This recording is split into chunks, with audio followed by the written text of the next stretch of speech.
you're now located at Park Universities in a graduate program focusing on leadership, if I understand correctly. That's right. Okay. So as you teach young people in that program, what are the 2 or 3 principles you most want them to remember? I read just yesterday about Clay Christensen, who used to teach at Harvard, and how he used to equate it to, he had a Broadway musical, and people would, remember 2 or 3 melodies when they left that you had a hit. Yes. And he equated that to the classroom and said if you had 2 or 3 principles that students remembered for the rest of their life, that was a successful course. So what are those 2 or 3 tunes that you hope people always remember? Certainly I want people to remember the importance of being inclusive, of recognizing the value of every person, to be very tuned into that as they are exhibiting their own leadership skills. So I think that's very important. And also the bottom line for all of us as individuals related to leadership is self-understanding. So in my teaching and training approaches, I spend a lot of time on helping people understand themselves more clearly, to understand what their strengths already are, and also to understand where they are vulnerable, where they have some areas they need to work on, whether that is communication skills, whether that is dealing with conflict, whatever it might be, so that people don't go into leadership positions blindly, assuming that they are finished products, because none of us are. So those are probably the 2 that I place the most emphasis on in my work. Very interesting. How do you think leadership is evolving? In other words, how has leadership changed over the years, whether it's due to economic changes, changes in politics, factors of trust? What's causing leadership to change, and how is it changing? I think there is a gradual shift to a greater appreciation for collaboration, for consensus, for respecting people at all levels within an organization.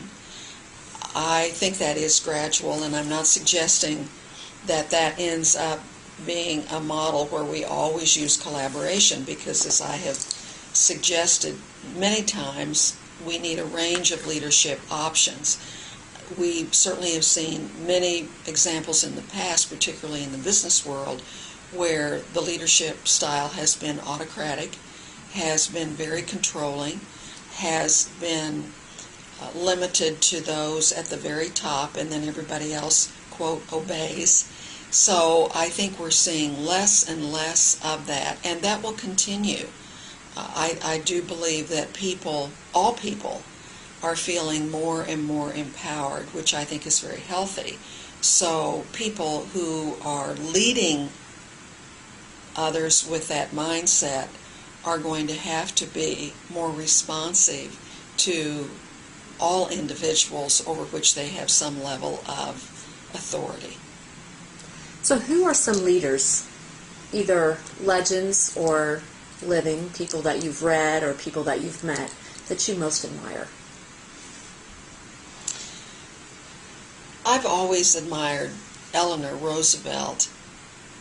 I don't know that she would be the best example of having been in formal leadership roles.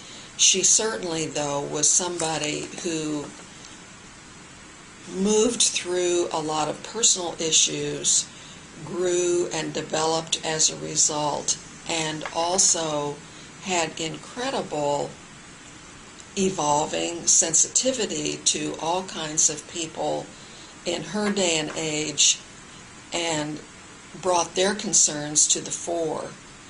When that was not anything that she had to do or needed to do, she did it because there was a real heartfelt connection. So again, I have enormous admiration for her.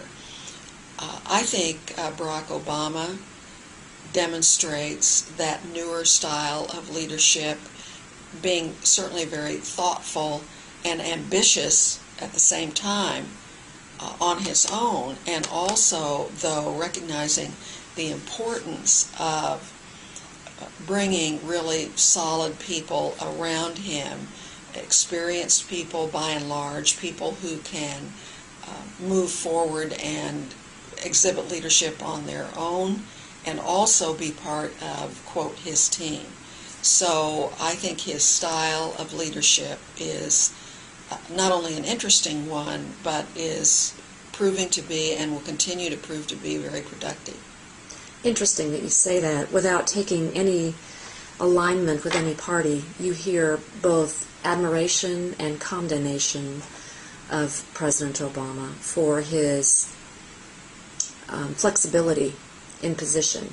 And do you feel that, and you're pretty politically savvy, do you feel that he'll get a second term? I do believe that he will get a second term.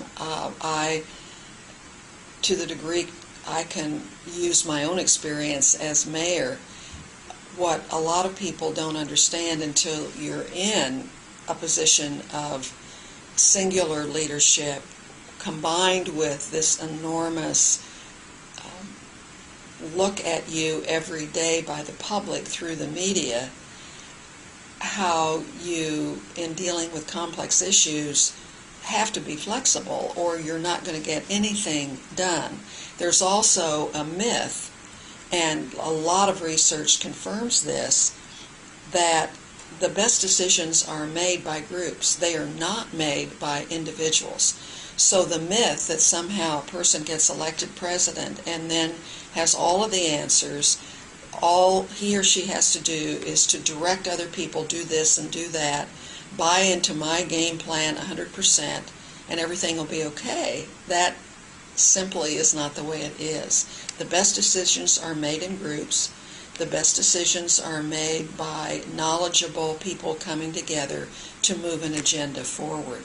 I think he knows that. I think he knows how to do that. That will become increasingly evident over the next few years. Well, one of the questions I was going to ask you next is, who do you feel some of the best leaders in politics are today? So perhaps you've already answered that. Are there others that you'd like to mention? Certainly, the hard-working people I have met through my political involvement, members of Congress. I think Hillary Clinton is an example. I think there are both Republicans and Democrats in the House and Senate who may not be in the headlines every day. They are working hard on issues.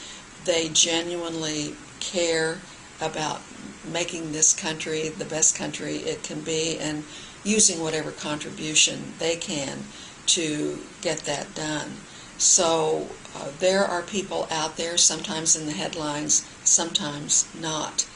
People who are in congressional districts, for example, who are reelected time after time, I believe are ones that often bring a lot to the democratic process because they do have a history with the process. They understand in a way that newcomers can't what it takes in terms of building relationships, in terms of knowing issues in depth, of recognizing there are always going to be people who are not going to agree with you. Mm-hmm. You have multiple constituencies you have to deal with on a daily basis, and that takes some time and the development of an institutional history. So that's one of the reasons that I am so opposed personally to term limits, because I think term limits are taken care of in the ballot box. That's where people have the opportunity to make that decision. And to arbitrarily eliminate people or move people out of office simply because their 4 or 8 years are over, I think is foolish. So to sum this up, what is the leadership legacy that you would like to make sure that you're known for in your lifetime?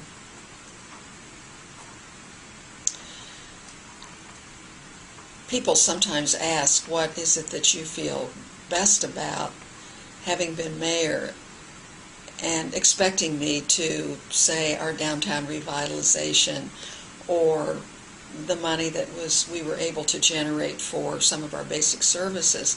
All of those are really important to me personally, and yes, to some extent, I hope people feel good about that too. On the other hand, what I feel best about, whether or not it will be a legacy in the minds of others, is that the over 100 boards and commissions to which the mayor in Kansas City, Missouri is able to appoint people. I feel so good about those appointments because those were the people and those were the boards and commissions that were able to do so much during those 8 years.